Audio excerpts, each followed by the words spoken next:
नमस्कार, आप देख रहे हैं बीटी न्यूज बिहार। मैं हूं संतोष कुमार। पंचायती राज एक आडंबर सा बनते जा रहा है। बिहार में गांव का देश भारत है, लेकिन बिहार में गांव बहुत बड़ा मायने रखता है। और त्रिस्तरीय पंचायती राज 15 जून को समाप्त हो रहा है। और इसके जो निकल के आ रहे हैं खाका, जिसके तहत कहा जा रहा है कि एक परामर्श समिति बना करके उसमें किनको रखा जाए, ये भी क्लियर नहीं है। लेकिन जो जनता है एक अंधेरे में है। एक अच्छे वक्ता, समाज को समझने वाले, गांव को समझने वाले और शहर से लेकर गांव तक मिलाने वाले एमएलसी रजनीश कुमार हमारे साथ हैं। मैं इनसे सबसे पहले जानना चाहूंगा कि वास्तविक में जो होने जा रहा है वो क्या होने जा रहा है। देखिए, एक बात हम कहेंगे कि पहले तो ये आपको बता दें कि पंचायती राज संस्था समाप्त नहीं होने जा रही है। पंचायती राज संस्था का यह कार्यकाल 15 जून को समाप्त हो रहा है और पंचायती राज संस्थाएं विघटित हो रही हैं। कोरोना का एक बहुत बड़ा संकट का दौर से हम लोग गुजर रहे हैं और ऐसी परिस्थिति में चुनाव नहीं कराया जा सका समय पर। सबको मालूम है, जनहित में यही था कि चुनाव पहले जान है तब चुनाव और बाकी चीज़ होती रहेंगी। ऐसे में एक सवाल यह खड़ा हो गया कि 15 जून के बाद जब पंचायती राज संस्था का कार्यकाल समाप्त हो जाएगा और विघटित हो जाएगी, उसके बाद वैसी केंद्रीय योजनाएं, वैसी सरकार की, राज्य सरकार की योजना जिसका संचालन, जिसका कार्यान्वयन पंचायती राज संस्थाओं के माध्यम से किया जाता था, वह आखिर कैसे होगा? क्या इसे पूरी तरह से पदाधिकारियों के हवाले कर दिया जाए या फिर और क्या वैकल्पिक व्यवस्था हो सकती थी? इस पर स्थानीय निकाय से मैं भी चुन करके आता हूँ, दोबारा चुना गया हूँ। और भी बिहार में 24 ऐसे एमएलसी हैं। अभी वर्तमान में 19 हम लोग हैं सदन में सदस्य के रूप में स्थानीय निकाय से। तकरीबन सब ने, और ख़ास करके भारतीय जनता पार्टी के समर्थन से जो जीत करके आए हैं एमएलसी, सब ने, हमने सरकार में अपनी अपनी बात रखी। मैंने भी रखा और सरकार से आग्रह किया कि जो वैकल्पिक व्यवस्था 15 जून के बाद बनाई जा रही है, उसमें किसी न किसी रूप से जो अभी वर्तमान में जो निर्वाचित प्रतिनिधि हैं, जिनका कार्यकाल 15 जून को समाप्त होगा और निवर्तमान हो जाएंगे 15 जून के बाद से, उनको उसमें समायोजित करके और पदाधिकारी और ऐसे हमारे निवर्तमान जनप्रतिनिधि पंचायती राज के, इन दोनों को मिला करके कोई ऐसी वैकल्पिक व्यवस्था बने जिसके द्वारा पंचायती राज का कार्यकाल जो काम है, योजनाओं का क्रियान्वयन, संचालन, उसको चलाते हुए इसको क्रियाशील रखा जाए। यह सुझाव हम लोगों का था। मुझे इस बात की प्रसन्नता है और मैं आभार भी व्यक्त करना चाहता हूं अपने सरकार के माननीय मुख्यमंत्री आदरणीय नीतीश कुमार जी के प्रति, आदरणीय उप मुख्यमंत्री श्री तारकिशोर प्रसाद और श्रीमती रेणु देवी जी के प्रति, संपूर्ण सरकार के प्रति, पंचायती राज मंत्री श्री सम्राट चौधरी जी के प्रति, जिन्होंने इन चीज़ों को ख्याल में रखते हुए उन्होंने आगे 15 जून के बाद कैसे पंचायती राज संस्थाओं का कामकाज चलेगा तब तक, जब तक कि चुनाव ना हो जाए, उसके लिए परामर्शी समिति बनाने का निर्णय लिया है। हालांकि परामर्शी समिति में कैसे, किनको समायोजित किया जाएगा, क्या अधिकार होंगे, कैसे उसका संचालन होगा, इन बातों पर अभी तय होना बाकी है।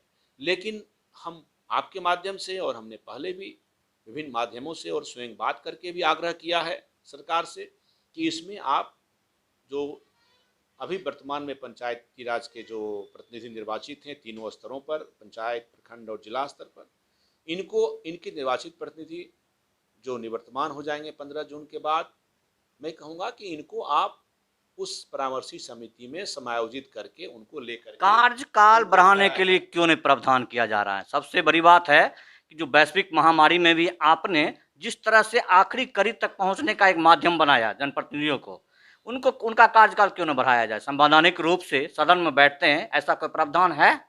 देखिए, सबसे पहले तो हम बता दें कि कार्यकाल बढ़ाने की बात जिन लोगों ने किया है वो सिर्फ राजनीति कर रहे हैं। उनको पंचायती राज प्रतिनिधियों की कोई चिंता नहीं है। उनको मालूम होना चाहिए कि पंचायती राज प्रतिनिधियों का कार्यकाल, पंचायती राज संस्थाओं का कार्यकाल संवैधानिक व्यवस्था, नियम, कानून से तय किया जाता है और यह 5 साल का होता है। इसको अब एक भी दिन बढ़ाने का किसी तरह का प्रावधान वर्तमान में किसी भी नियम, कानून जो पंचायती राज से संबंधित है या संविधान में नहीं है। और इसे बढ़ाया नहीं जा सकता है। अल्टरनेटिव व्यवस्था करने की परंपरा और परिपाटी रही है, पहले भी झारखंड की सरकार ने किया, उत्तर प्रदेश ने दूसरा प्रयोग किया, दोनों को पंचायती राज का चुनाव स्थगित करना पड़ा कोरोना के कारण, अन्य राज्यों में भी हो रहा है। तो जो व्यवस्था, जो नियम परिनियम है, जो संविधान कहता है, उसी आधार पर काम होगा। कुछ राजनीतिक दल केवल अपनी राजनीतिक रोटी सेकने के लिए, मैंने अखबार में पढ़ा है, वामपंथी दलों के नेता घर में बैठ करके तख्ती लगा करके पंचायती राज प्रतिनिधियों का कार्यकाल बढ़ाओ जैसी नारे लगा रहे थे। मैं कहना चाहता हूं उनको कि क्या आपको पता नहीं है कि पंचायती राज संस्थाओं के कार्यकाल समय सीमा संवैधानिक रूप से बंधा हुआ है, तय किया हुआ है, उसको बढ़ाया नहीं जा सकता। हाँ, यह बात जरूर है कि चूंकि चुनाव नहीं हुआ, अगर केवल पदाधिकारियों के हाथ में इन पंचायती राज संस्थाओं के काम को दे दिया जाए तो कहीं न कहीं जो गांधी जी का जो ग्राम स्वराज का परिकल्पना रहा, जिस आधार पर पंचायती राज व्यवस्था की शुरुआत संवैधानिक स्तर पर की गई, उसका मूल आत्मा पर ठेस पहुंचेगा। इसलिए सरकार जो वैकल्पिक व्यवस्था कर रही है, उस वैकल्पिक व्यवस्था में परामर्शी समिति, एडवाइजरी कमेटी बना करके और उसमें जो अभी वर्तमान में है प्रतिनिधि, उनको उसमें भागीदारी दे करके, उनके सलाह मशवरे, उनको अधिकार दे करके काम को चलाने का एक वैकल्पिक व्यवस्था बनाया जा रहा है। जो जनप्रतिनिधि हैं, जनप्रतिनिधियों में एक तरह से असंतोष बैठ गया है।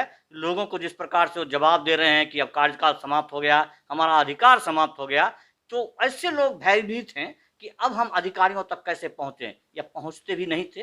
पहले भी लोग मुखिया सरपंच तक पहुंचते थे, उनके लिए क्या कहेंगे आप? ये मैं तो कह ही रहा हूँ आपको, अब अभी तक तो यही है कि कार्यकाल उनका समाप्त हो गया है, वो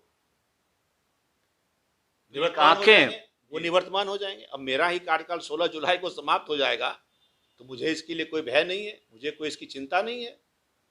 तो पंचायत तो पर क्योंकि कार्यकाल, मैं तो कह रहा हूँ, कार्यकाल नियम कानून संविधान से तय होता है, वह अपने मन से बढ़ाया या घटाया नहीं जा सकता। ऐसी संविधान जो आपके आत्मा है, 70% आबादी है, संवैधानिक रूप से आपने पंचायती राज का गठन किया, अपनी आंखें बनाई, आज वो विघटित हो रहा है या कार्यकाल समाप्त हो रहा है, तो आपका जो बीच का जो गैप होगा उसकी भरपाई कौन करेगा? ये तो कह रहे हैं, इसीलिए तो कह रहे हैं कि उसकी भरपाई के लिए ही तो परामर्शी समिति बनाया गया।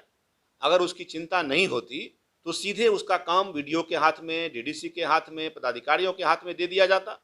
लेकिन सरकार वैसा नहीं कर रहा है। सरकार को चिंता है पंचायती राज संस्थाओं के बारे में। सरकार को अधिकारियों पर भरोसा है, बिल्कुल भरोसा है, जनता को तो भरोसा नहीं है। अब देखिए, ये एक दूसरा विषय आप ले आए कि पदाधिकारी पर क्या भरोसा है नहीं है, यह एक अन्य सवाल है। पंचायती राज से अधिकारी बहुत दूर रहते हैं, पंचायत ही अधिका जो व्यवस्था है, हमारे कस्बे की व्यवस्था, नगरों की व्यवस्था, नहीं, ऐसा बात नहीं है।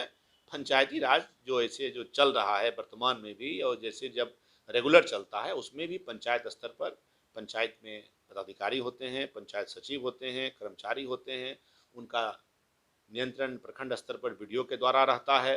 प्रखंड में वीडियो, हमारे जो प्रखंड पंचायत समिति है उसके कार्यपालक पदाधिकारी होते हैं, प्रमुख के वो सचिव होते हैं, जिला स्तर पर डीडीसी उसके कार्यपालक पदाधिकारी होते हैं। तो ये तो समन्वय दोनों, देखिए गांव के लोग जाने, वर्तमान में 9 दिन का कार्यकाल बचा हुआ है। इस 9 दिन में यदि और विपक्षी लोग, जैसे वामपंथी आप बताए कि 1 दिन के धरना पर आए, मुख्य रूप से आया भी, और अब कोई किसी तरह की पार्टियां यदि आती है तो सरकार इतने कम समय में क्या सुन पाएगी उनकी बातों को?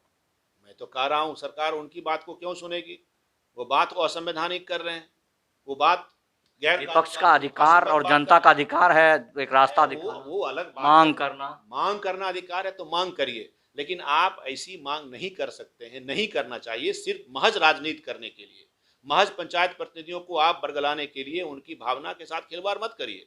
मैं ये कहना चाहता हूँ राजनीतिक दल के नेताओं को, जो चीज़ें हो रही है, हो सकता है बेहतर से बेहतर, वो हमारी सरकार ने चिंता किया है और उस पर काम हो रहा है। एडवाइजरी कमेटी, परामर्शी समिति जो बन रही है, उसमें उन प्रतिनिधियों को रखा जाएगा, उनकी अधिकार को लेकर के उनके सम्मान का ख्याल रखा जाएगा।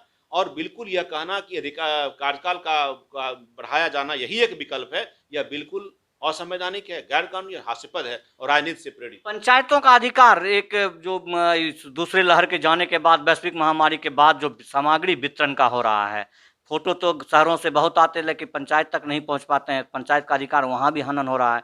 और ये जो मेडिकेयर मास्क वगैरह हैं, इसका वितरण ये वो एक दिवसीय है, ना उनको जागरूक किया जाता है, ना बताया जाता है। तो पंचायत तक संदेश तो कम से कम पहुँचना चाहिए। पंचायत तक संदेश है। आपको बता दें कि कोरोना का जो पहला फेज था उसमें भी पंचायती राज प्रतिनिधियों के माध्यम से 15वीं वित्त आयोग की राशि से मास्क, साबुन और वो जो ये कराया गया सैनिटाइज कराने की का काम जो है वो कराया गया था। इस बार भी दूसरा जो फेज आया, दूसरा लहर आया, उसमें भी पंचायती राज के माध्यम से 15वीं वित्त आयोग का जो है पैसा उससे खर्च करके, लेकिन अभी तक बटा नहीं रहा। नहीं बटा है ऐसा नहीं है। आप जानकारी ठीक से ले लीजिए। बहुत सारे पंचायतों में वह बांटा गया है, वह बटा है और बटने की जो प्रक्रिया सरकार ने तय किया है उस नियम से बट रहा है। जीविका दीदी के माध्यम से लाखों करोड़ों मास्क बना करके और उसको पंचायतों में बांटने की प्रक्रिया 15वीं वित्त आयोग से पूरा किया जा रहा है। ये काम अभी चल रहा है। उन लोगों को भयभीत होने की जरूरत नहीं है। आप लोग समझ सकते हैं, इन्होंने लगभग कोशिश किया आपको बताने की कि जो विघटन है पंचायती राज का, उससे पंचायती राज के कार्यकाल पर फर्क नहीं पड़ेगा। जो पंचायती राज जिस प्रकार से चल रहा था उसको परामर्शी समिति का एक गठन कर उसके माध्यम से चलाया जाएगा। बहुत बहुत धन्यवाद।